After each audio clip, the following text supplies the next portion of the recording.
Bienvenidos a Conversaciones, un espacio de la Asociación Diálogo Ciudadano Colombo-Venezolano que se realiza en colaboración con el Observatorio de Venezuela de la Universidad Rosario. Soy Chomil Las Heras y estaré acompañado esta vez por Alejandro Martínez Ubieda. Hola Alejandro, ¿cómo estás? Muy bien, Chomi, teniendo hoy como invitado a Andrés Caleca, quien es candidato independiente a las primarias de la oposición democrática venezolana. Sí, y con él conversaremos sobre sus propuestas al país, en concreto las que pueda tener hacia la migración venezolana y sobre la visión de cómo se están desarrollando estos comicios. Bienvenido, Andrés Caleca. Gracias, soy Alejandro, un placer estar con ustedes. Andrés, Venezuela atraviesa una crisis social y política de características realmente insólitas, difíciles de comprender a veces. ¿Cuál es tu propuesta para el país y qué diferencia tu propuesta de las otras propuestas de los otros candidatos que están compitiendo? Sí, bueno, mira, yo sobre esta pregunta suelo dar una respuesta que desconcierta un poco a la gente, ¿no? Pero insisto en ella. No hay un plan de gobierno de Andrés Caleca, porque Andrés Caleca en este momento no es candidato presidencial. En este momento Andrés Caleca es candidato a la elección primaria de la oposición. Esa elección tiene por objetivo elegir un candidato unitario. Ese candidato unitario, llámese Andrés Caleca, aspiro serlo, o cualquier otro, para hacerlo como tal candidato unitario, tiene que representar un programa unitario. No puede un precandidato a la primaria tratar de imponerle un programa de gobierno a una gran coalición que es la que habrá que formar en Venezuela, no solo para ganar y derrotar a Maduro, sino para poder gobernar después. Esa gran coalición es de gente muy variopinta, ustedes lo saben. Ese 90% de venezolanos que según las encuestas rechaza a Maduro en este momento, ahí hay de todo, empezando porque hay unos 5 millones de chavistas decepcionados, frustrados, que los necesitamos para reconstruir el país. Pero además, ahí hay socialdemócratas, ahí hay socialcristianos, liberales, anarcocapitalistas, una cosa nueva que anda por ahí que yo no termino de entender, pero bueno, existen anarcocapitalistas y hay gente de izquierda, hay de todo ahí. Bueno, nosotros tenemos que ponernos de acuerdo en un programa de mínimos para presentarle al país, porque lo que nos viene a nosotros en el medio de esta tragedia que tú rápidamente enunciaste, es la reconstrucción de un país destruido. Con mucho pragmatismo hay que asumir el próximo periodo presidencial, que será un periodo de transición. Yo digo, enfoquémonos en 5 puntos, es lo que yo propondría, ¿no? Por supuesto, a discutir con el resto de esa gran coalición. Abatir la pobreza, obviamente es el objetivo central sin el cual nada de esto tiene sentido.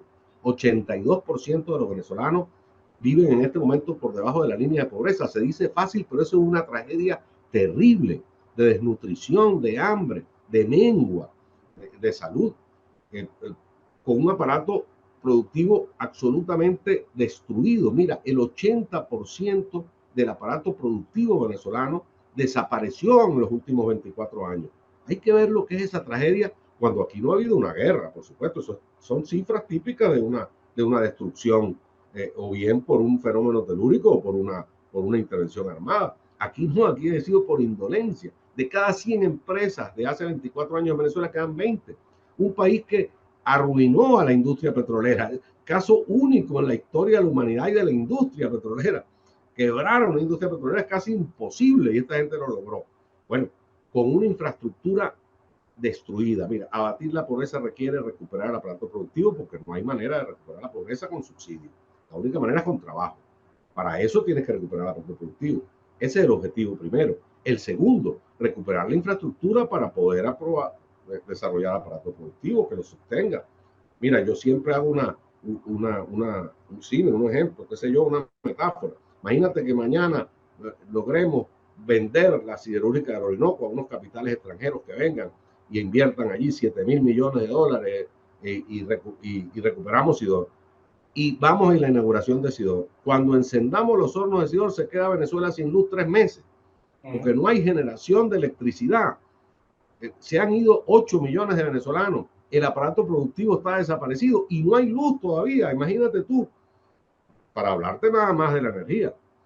Pero eso es el problema de toda la infraestructura del país, telecomunicaciones, puertos, aeropuertos, carreteras, autopistas, vías de penetración rural, se las comieron monte a todas.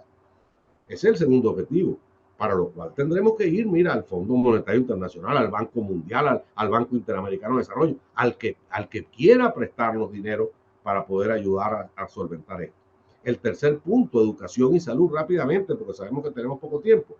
El tema de la salud es terrible en Venezuela, la gente se nos está muriendo en sus casas. El problema de la desnutrición y del hambre, tenemos ya ahora la antepenúltima tasa de mortalidad infantil más alta del continente, solo nos supera Guyana y Haití, imagínate tú, sentados nosotros sobre las reservas petroleras más grandes del planeta y sobre las cuartas reservas de gas del planeta, y los niños se nos están muriendo de hambre antes de cumplir 3 años, fuera del sistema escolar. Si no afrontamos esa tragedia de salud y esa tragedia de educación, bueno, tendremos un país analfabeta, desnutrido, en 10 años. La Venezuela es Juan Vicente Gómez, o peor. El problema de la institucionalidad, el cuarto punto, afrontar el tema del poder judicial venezolano, que es un poder absolutamente corrupto. No hay manera de superar los problemas del país si no impera el Estado de Derecho y la ley de nuevo en Venezuela. Recuperar eso supone desmontar toda la institucionalidad de mentira que ha montado el chavismo en Venezuela. Y un quinto punto que tendrá que afrontar el próximo gobierno, que aspiro que sea el mío, por supuesto, soy candidato, no se olviden de eso, ¿no? Aspiro a ganar la primaria y ganarle a Maduro. El quinto objetivo de ese gobierno de transición será mantenerse en el poder. Porque mira, el chavismo es una fuerza cuya esencia es el golpismo. ¿De dónde nace el chavismo? A nosotros se nos olvida, son unos golpistas. Eso es lo que son ellos. El día siguiente que entreguen la banda presidencial empezarán a conspirar para tumbar al próximo gobierno, ¿verdad? Mantenerse en el gobierno, mantenerse en el poder, poder entregar la banda presidencial al próximo presidente en unas elecciones libres, democráticas, donde todo el mundo pueda participar, es la gran tarea que tiene el próximo periodo. El que venga aquí a ofrecerles a ustedes, candidatos, a ustedes y al país y a los venezolanos que están allá en Colombia, que a Venezuela la va a resolver en el próximo periodo, que va a convertir en Dubái, ese es un farsante. Eso no va a ocurrir. Andrés, hay casi 8 millones de venezolanos que han salido del país. ¿Qué visión tienes tú para afrontar también esta gran tragedia? Bueno, eso es, como tú lo has dicho, eso es una gran tragedia. Esta gente no solo ha destruido el aparato productivo, no solo ha destruido la infraestructura de Venezuela, sino que ha reducido la población del país en la práctica. Es el modelo cubano, tal cual. O sea, nos quedamos poquitos aquí con 4 empresitas, con 4 haciendas, tal, pero nosotros lo dominamos. Que se vaya a la escoria, decía Fidel Castro. Bueno, se vaya a la escoria. Esto más o menos en ese tono. Te lo dicen cada rato cuando tú te quejas y tal y que se te dicen, bueno, pero vete para Miami, vete para el Cipote. Esa es la política. Ha sido una política del Estado. Que la gente se vaya. Pero además, sobre la diáspora, yo tengo que decir algo que es muy duro. La diáspora y el éxodo, que es un éxodo venezolano, es culpa, por supuesto, fundamentalmente del gobierno y de la acción del régimen, pero también es culpa nuestra. Mira, Chonín, la gente se va por desesperanza, porque no tiene esperanza. ¿Y de quién es la responsabilidad de levantar la esperanza en el país? De la oposición, de nosotros. Nosotros nos hemos equivocado muchísimo, pero sobre todo en no haber podido generar una alternativa de cambio en Venezuela. Cuando Venezuela cambie, cuando se recupere la esperanza, lo primero que va a ocurrir es que disminuirá la tasa de migración, sin ninguna duda, que sigue creciendo porque no se ha detenido el proceso inmigratorio venezolano. Lo primero que tenemos que hacer es detenerlo y luego afrontar la situación de nuestros compatriotas que están en el exterior. Yo soy un hijo de un exiliado, soy un hijo de un inmigrante que vino a Venezuela después de la destrucción de su país, Italia, en la Segunda Guerra Mundial. Llegó en el año 45, terminada la guerra.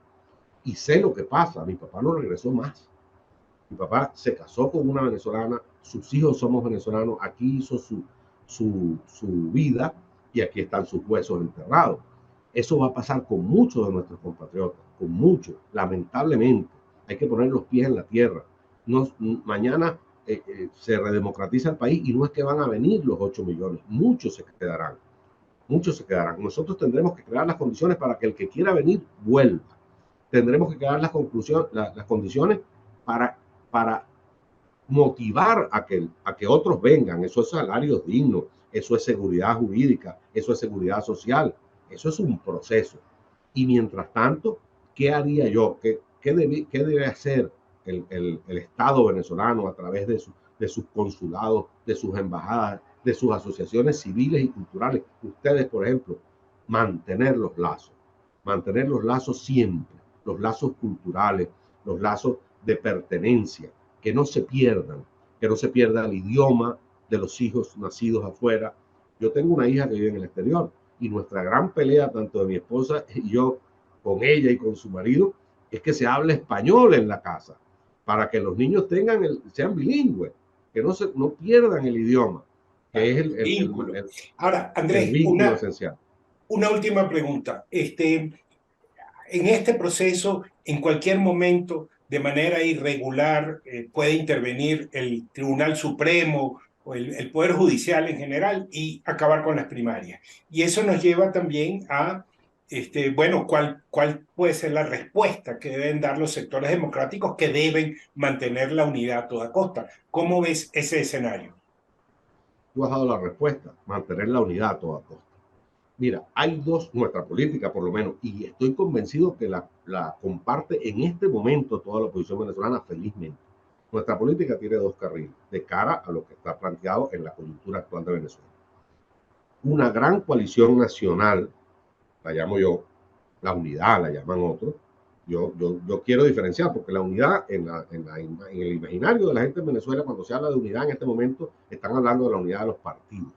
Yo recuperé una palabra que estaba medio olvidada por la historia, la palabra coalición, pero para dar la idea de que no solo hace falta la unidad de los partidos, sino la unidad del país en su conjunto.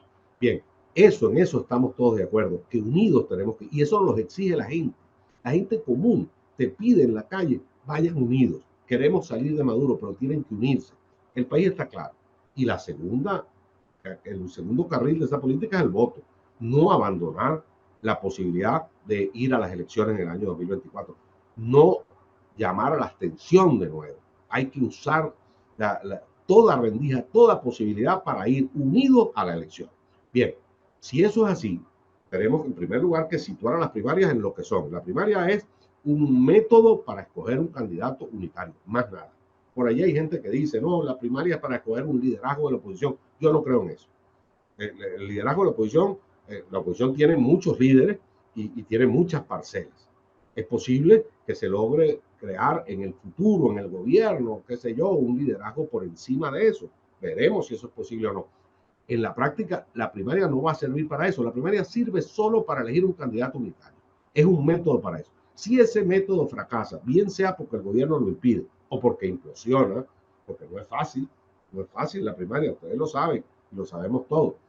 Sobre todo cuando está bajo fuego y bajo ataque, ¿no? Enemigo. Se buscará otro método. Se tendrá que buscar otro método, pero lo que no podemos abandonar es los dos carriles de nuestra política. La unidad y el voto. O la coalición y el voto. De manera que yo creo que sortearemos los peligros. No sé si el gobierno no está en nuestras manos evitar que el gobierno impida la primaria si le da la gana. Yo sé que hay negociaciones serias entre sectores de la oposición y el gobierno, negociaciones serias entre la comunidad internacional y el gobierno, y yo creo que el gobierno al final no va a suspender la primaria, lo que va es a desestimularla y ataca y le pone piedra, pero no creo que tenga la fuerza suficiente para decir no van las primarias. Pero si eso ocurriera, bueno, buscaremos otro método. Lo que no podemos abandonar es la unidad ni la ruta electoral. Bueno, muchísimas gracias, Andrés Caleca, por acompañarnos el día de hoy. Los esperamos la próxima semana en una nueva emisión de Conversaciones de la Asociación Diálogo Ciudadano Colombo-Venezolano. Pueden seguirnos también por nuestras redes, así como las del Observatorio de Venezuela, de la Universidad de Rosario y en el portal de talcualdigital.com de Caracas. Hasta luego, Andrés. Chao, hasta luego. Muchas gracias a todos.